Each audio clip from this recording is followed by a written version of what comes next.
السلام علیکم ورحمۃ اللہ وبرکاتہ اعوذ باللہ من الشیطان الرجیم بسم اللہ الرحمن الرحیم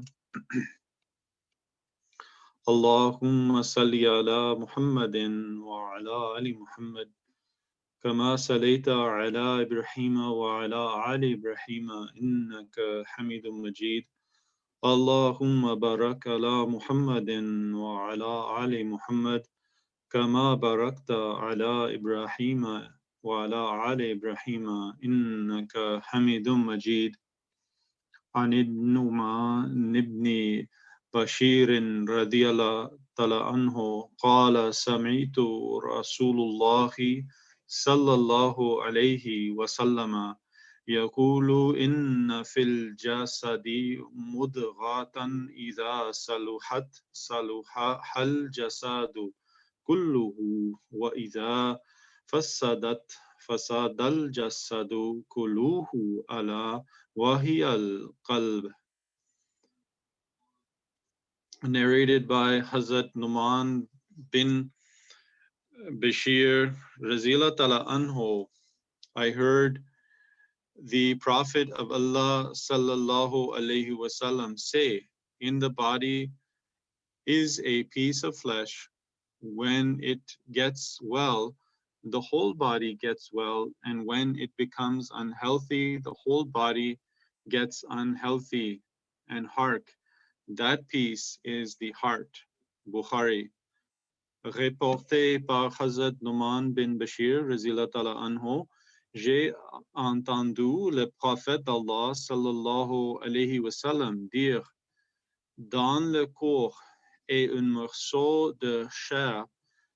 Quand il se rétablit, le corps se rétablit, et quand il devient malsain, tout le corps devient malsain. Et hark, cette pièce est le corps.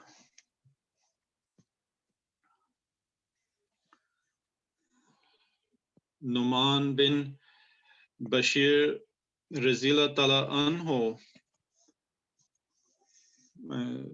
بیان کرتے ہیں کہ میں نے رسول اللہ صلی اللہ علیہ وسلم کو یہ فرماتے ہوئے سنا ہے کہ انسان کے جسم میں ایک ایسا گوشت کا ٹکڑا ہے کہ جب وہ اچھا ہو جائے تو تمام جسم اچھا ہو جاتا ہے، اور جب وہ خراب ہو جائے تو تمام جسم خراب ہو جاتا ہے۔ اور اے مسلمانوں، ہوشیار ہو کر سن لو کہ وہ دل ہے۔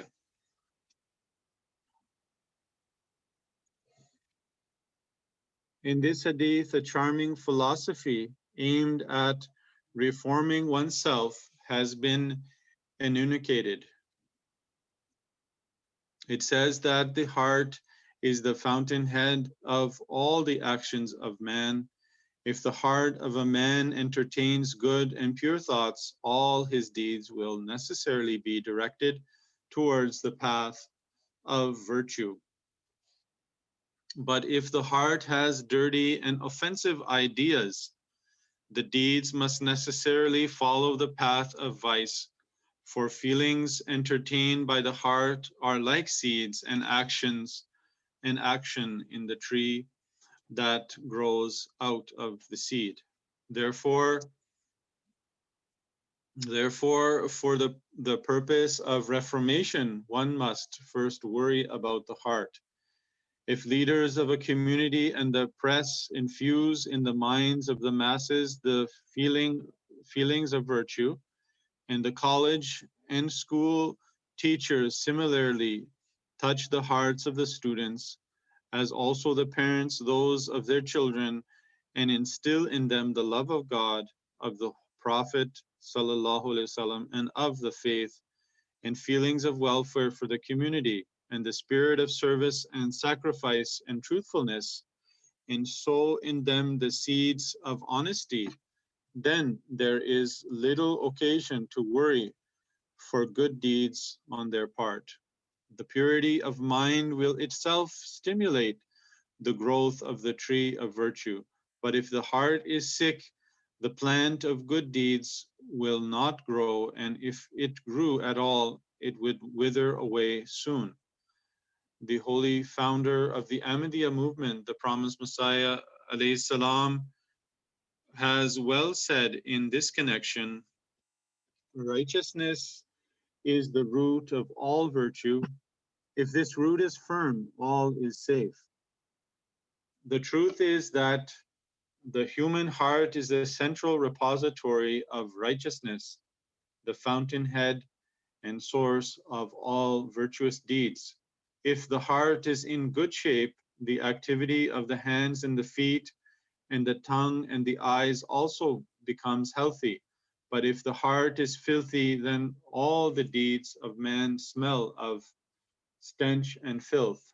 Even the seemingly good deeds of such a person are but lifeless imitations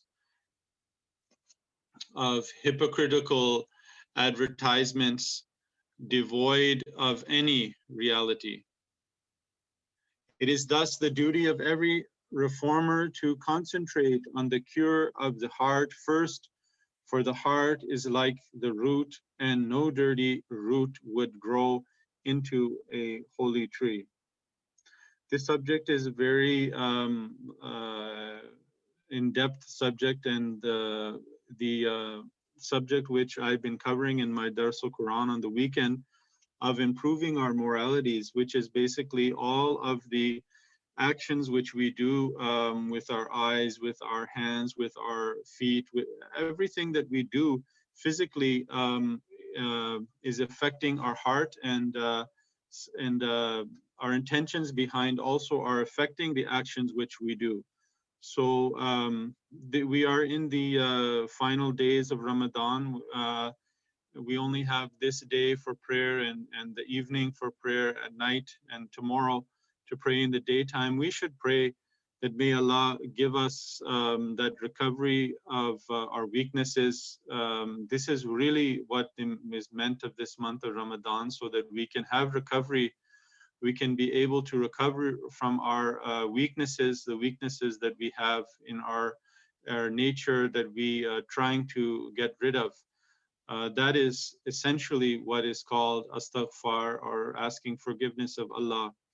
The first and foremost thing which a person has to do when they turn to Allah for in astaghfar, they have to feel a sense of remorse. They have to feel a sense of anxiety and shame for what they did. And then after that, they have to take on a determination in their mind that they are going to improve. And then after that, they have to take steps towards reforming themselves. They may have to go out and try to do something to, to right the wrongs which they have done. This is in fact how we can correct our ourselves and our intentions. And the month of Ramadan offers us that occasion when we can pray sincerely to Allah to give us that strength, so that He can remove our weaknesses and suppress those weaknesses as well, so they don't come up, and also be able to give us the strength. So that is what is istighfar in general, and in a brief sense. May we all benefit for getting the strength to overcome our weaknesses in this month of Ramadan. We should also pray for everyone that they also, not just ourselves, but our family members and Jamaat members, all alike, whether they're here in Montreal or in other parts of the world. And continue to pray for our beloved Hazur. May Allah continue to give him safety and recover him completely from his fall, and that he can get back to offering the Jummah today. Jazakumullah. Assalamu alaikum wa rahmatullahi wa barakatuhu.